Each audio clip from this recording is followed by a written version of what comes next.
신은 오로지 하나다 이 뜻이에요. 신이 있긴 많이 있는데 그 중에 이 양반이다. 아예 존재하지 예. 않는 자기 뜻대로 주물럭대는 그런 신 따위는 존재하지 않습니다.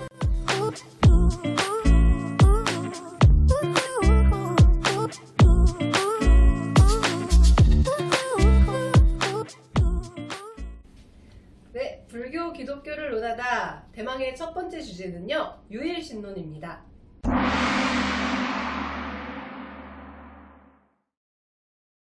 어떤 존재를 유일신이라고 하는지 일단 그것부터 짚어봐야 될 것 같습니다. 목사님, 기독교에서는 어떤 존재를 유일신이라고 하나요? 쉽게 말하면 하나님 한 분이다 이 뜻입니다. 신은 한 분이다. 예, 신은 오로지 하나다 이 뜻이에요. 예. 그것은 이제 그 종교학적으로 다신론이 있고 단일신론이 있고 교체신론이 있고 그 유일신론이 있고 그래요. 그래서 유일신론은 다신론이나 단일신론이나 교체신론과는 다른 다신론은 알겠는데요. 이 뭐 예. 신이 많다. 예. 또 뭐 범신론이라고도 하죠. 뭐 그렇죠. 모든 것에 예. 뭐 신이 깃들어 있다. 뭐 이런 네. 얘기도 들어본 적이 있고요. 근데 유일신론하고 단일신론은 어떻게 다르죠? 단일신론은 여러 신 중에서 하나를 택하는 거예요. 아, 신이 있긴 많이 있는데 그 중에 이 양반이다. 일장. 이분이 최고. 최고다. 아, 거기에 비해서 유일신론은 다른 신은 다 한마디로 마귀다. 아, 마귀를 신으로 잘못 알고 있구나. 그렇지. 그러니까 신은 하나뿐이고 그 밖에 무슨 뭐 사람들이 믿는 신들은 그것이 신이라고 할 수 없고 악령이나 마귀다라고 하는 거예요. 예. 그러면 바꿔 얘기하면 신과 같은 능력을 가진 어떤 존재, 그 존재는 여럿이 있을 수도 있다는 얘기네요. 그게 우리나라뿐만 그렇죠. 아니라 훨씬 많은 민족에서 세계 보편이었어. 그렇죠. 스페셜로 나타나는 현상인 것 같은데요. 그래서 이게 발달 과정을 보면은 물론 과거의 그 원시 시대로 갈수록 다신론이죠. 다신론에서 단일신론으로 바뀌고 유일신으로 이렇게 발전이 되죠. 나름대로는. 그럼 기독교에서 말하는 유일신론의 어떤 특징이랄까요? 그런 신이 있어야 무슨 뭐 그 인정을 하죠. 불교 이건- 자체에서는 유일신 자체가 존재하지 않습니다. 아, 물론 아예 존재하지 예. 않는. 물론 경전에 보면 여러 신들에 대해서는 언급이 돼요. 그러나 천지를 창조했다거나 이 삼라만상과 어떤 이 세계를 좌지우지하고 자기 뜻대로 주물럭대는 그런 신 따위는 존재하지 않습니다. 절대적 지배권을 가진 신은 불교에는 존재하지 않는다. 창조주도 존재하지 않고. 창조주도 존재하지 예, 않는다. 그래서 유일신론 자체가 그게 뭐 존재를 해야 뭐 그 뭐라고 할 텐데 불교에서 볼 때는 허구죠. 허구야. 그게. 그럼 불교에서는 사실 이렇게 저희가 경전을 읽다 보면 뭐 제석천, 범천 뭐 이런 약간 신격을 가진 또 사처나 신 뭐 이렇게 해가지고 신격을 가진 존재들이 많이 등장하는데 단순히 그런 신과는 다른 유일신이 그렇죠. 존재하지 않는다라고 보는 불교에서는 건지. 그런 어떤 신적 존재들을 일단 경전에서는 언급을 하고 있습니다. 네. 그러나 그것이 중생을 교화시키는 방편으로 언급이 되고 있는 거죠. 그런 신들이 존재한다 할지라도 유일신처럼 그렇게 절대적이거나 엄청난 힘을 발휘하지 못합니다. 일단은 불교에 나오는 신들은 천지를 창조할 수 있는 능력을 가진 신이 거의 없어요. 두 번째는 그들이 인간의 기륭화복을 좌지우지할 수 있는 그런 능력도 갖추고 있지 못합니다. 사실 약간 좀 성격만 다를 뿐이지 어떤 그런 절대적인 힘을 가진 신이 아니라 우리와는 약간 다른 차원에서의 또 다른 중생? 그래서 불교에서는 모든 신들이 중생이에요, 그냥.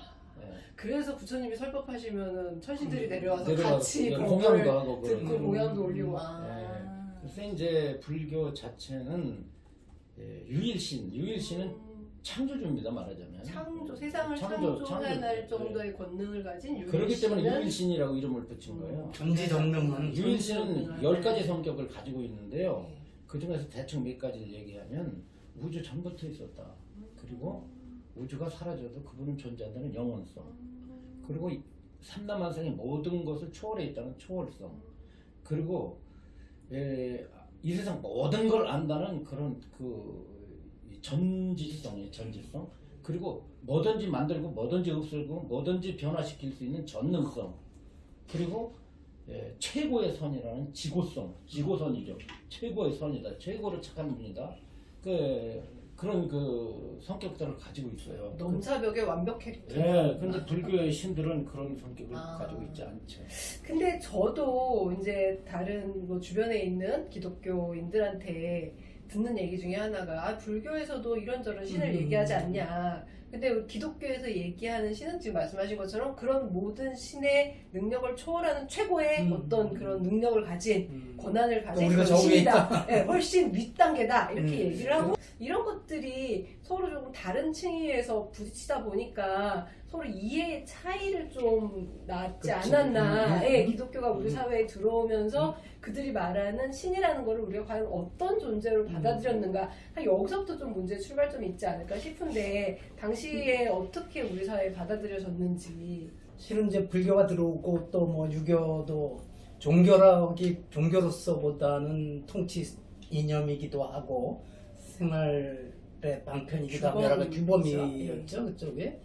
그러면서도 불교를 받아들인 사람들도 또 유교를 종교로서까지 받아들인 사람들도 전통적으로 믿어왔던 그렇죠. 산신이나 네. 뭐 여기에 대해서 거부감을 갖지 않고 공존할 수 있었었죠. 아마 뭐 우리가 잘 알다시피 다른 나라에는 없는 사찰의 칠성각, 삼성각 이런 것들이 들어온 것도 어찌 보면 그걸 받아들이는 자연스러운 과정이었고 그랬는데 유일신교에서는 그게 안 되는 거죠. 그러니까 로마도 다신교 국가였었거든요. 그러니까 편하게 서로 어울릴 수 있었는데 기독교를 공인하는 순간부터 그 기존의 말하자면 부수고 이런 일들이 벌어졌던 것인데 그게 이제 중동 어느 국가에서 뭐 그런 일들이 일어났었고 한국에 와서도 참 우리 국민들이 얼마나 포용적인 성격을 타고난 사람들인데 그리고 이제 처음에 가톨릭으로부터 시작해서 개신교 들어오고 했을 적에도 자기들이 피해자인 시절에는 감히 뭐 불교를 공격한다든가 아니면 전통 우리 요즘에 와서는 무속이라고 막 뭐라 그러는데 산신령 그런 걸 공격을 안 했는데 이제 어느 정도 힘을 가지게 되니까 공격을 하는 것이죠. 이제 그 부분은 왜 그러냐면 그 기어리가 가지고 있는 성격이 있어서 리차드 도킨스가 쓴 만들어진 신 원래 원제목으로 하면 신이라는 망상이라는 제목이 있던데 거기에 보면 그런 얘기가 나와요. 그러니까 이스라엘 어린이들에게 막 사람을 죽이는 얘기를 하면 이거 옳으냐 그러면 아니라 그런데요.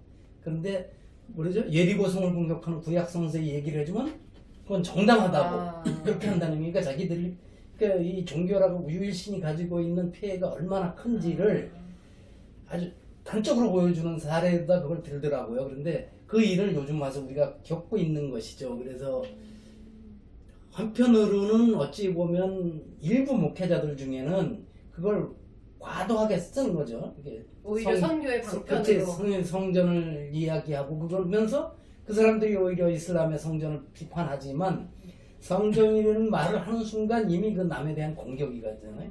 그러니까 한국에서 지금 성전이라는 말을 안 써도 그런 식으로 해온 사람들의 행태가 요즘 와서 심각한 문제들을 일으키고 있는 것입니다. 그런 게 앞으로도 계속 겪게 될 일들이고 서양 중세에서 일어났던 일들이 보면 어느 날 그런 일이 있었다 그래요. 저 1500년대 어느 날 유태인 집에 보모로 들어온 기독교인이 그 어린애한테 울고 그러니까 내 너에게 세례를 베푸노라 이러고 장난을 했는데 나중에 이 유태인 애를 데려다가 얘는 기독교인이다 하고 강제로 끌고 가는 근거가 그때 그렇게 세례하지 않았느냐 이런 식으로 했던 사례가 나와요. 역사에 책에 나옵니다. 그러니까 이게 유일신론의 그런 위험성이 늘 도사리고 있는 거예요. 힘을 가지게 되면 언제든지 그런 식으로 작용할 수 있다는 것입니다. 우리 사회에 불교도 전래되고 유교도 전래됐던 역사가 있지만 그 어떤 종교도 그런 다양한 어떤 문화적 배경에 대해서 배척하지 않았는데 그렇죠. 살려줬죠. 오히려, 예, 오히려 최근 문제되고 수용하고 있지만 응? 받아들이고 주어사나 흥진하면서 예, 예, 그들이 살게 해줬었고 공부되게 해줬었고 요즘 그리고 천도교의 동학교도 그 최시영도 그렇고 앞서 최재호도 원래 절에서 49일 기도하고 그런 데가 몇 군데 있습니다.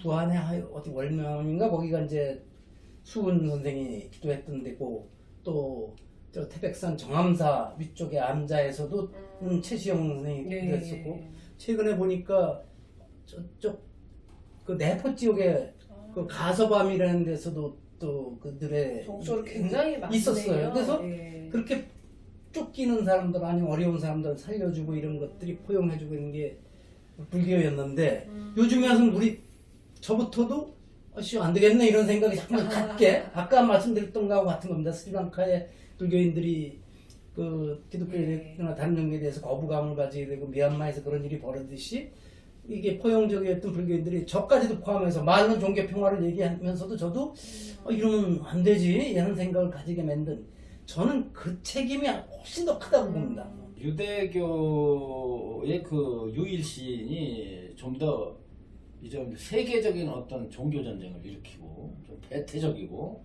선교가 공격적으로 이렇게 되는 것은 그 유일신이 유대교적 유일신이 기독교적 유일신으로 바뀌고 난 후에 그렇게 됩니다. 아, 오히려 예. 유대교의 유일신과 기독교의 유일신은 확연한 네, 차이를 같은 신 뿌리지만 같은 신이에요. 그리고 저 이슬람교도 같은 신을 믿는 겁니다.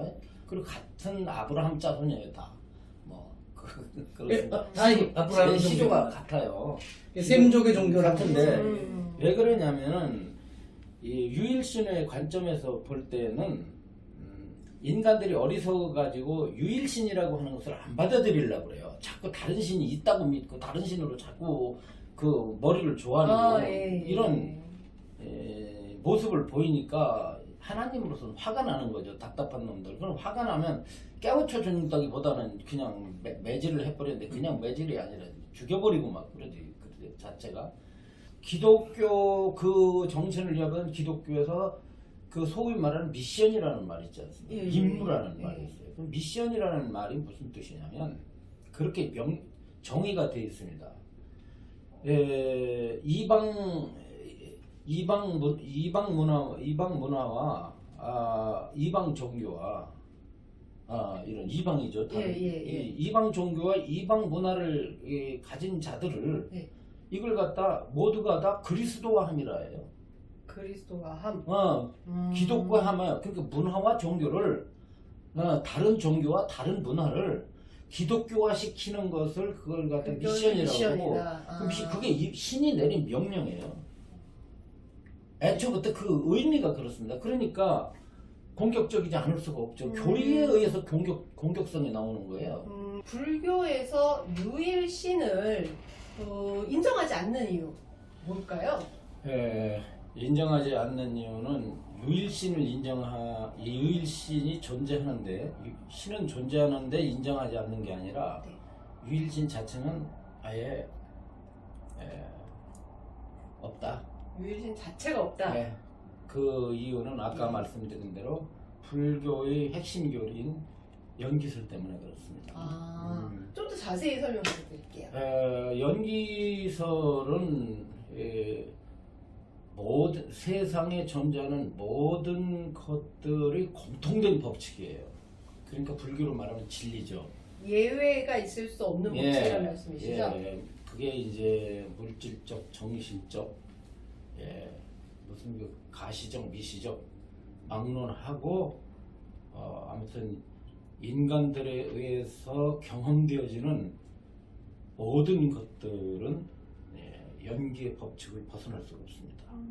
그 연기라는 말, 다시 말하면 일체 모든 만법은 조건으로 말미암아 생겨나고 유지되고 소멸된다는 거예요.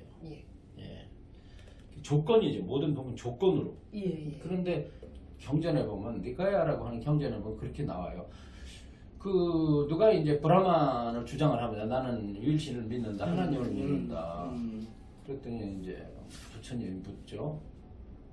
하나님의 얼굴을 받는가 뭐 이게 아주 좀 질문치고는 좀 예, 너무 좀 직설적이고 직설적이고 뭐 약간 어떻게 보면 좀 약간 보셨어요? 약간 유치한 것 같은 그렇지만은 유치하지 않죠 아주 직설적이지만 신 얼굴을 받는가 그랬더니 네. 못 봤다는 거예요. 그러면 어디 있는가 그랬더니 내 천년에 있다 하늘에 있다 그랬어요.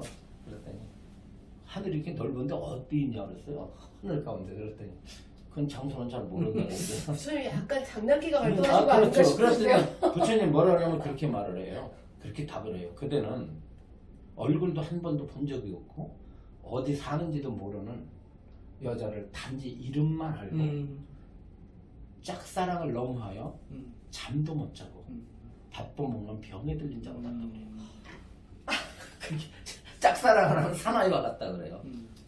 할 일을 안 한다 해가지고 그것 때문에 그렇게 비유를 하면서 그런 어떤 신을 부처님께서 간접적으로 부정하는 아주 그냥 예, 이 오늘 지금 유일신 과연 어떤 존재이고 우리 불교에서는 유일신을 과연 어떤 관점에서 평가하고 바라보고 있는가, 또 부처님께서는 이 유일신이라는 존재에 대해서 어떤 논리를 어떤 그 과정을 거쳐서 이것이 정법에 맞지 않는다라는 것을 규정하고 계시는지를 상당히 여러 가지 그 비유와 또 세설로 들어봤습니다. 바로 이 유일신의 존재를 바라보는 관점이 이 불교와 기독교가 어떻게 다른가에서도 아주 극명하게 나타나고 있는 것 같습니다. 자, 오늘 유일신 말씀해 주셔서 감사하고요. 또 우리 사회에 이 유일신론이 어떻게 작용했었는지 설명해 주셔서 감사합니다. 앞으로도 참 문제가 계속 생겨날 가능성이 그래서 있는 겁니다. 예, 알겠습니다. 앞으로 다음 장에서는 창조론, 또 그 이후에 인간을 어떻게 만들었다라고 주장하는 기독교의 논리 우리가 좀 더 자세하게 살펴보도록 하겠습니다. 감사합니다. 감사합니다. 고맙습니다. 감사합니다.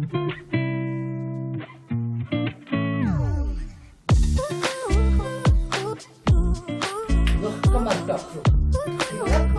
이거요? 안 해도 되는 것 같은데? 너무 힘들어.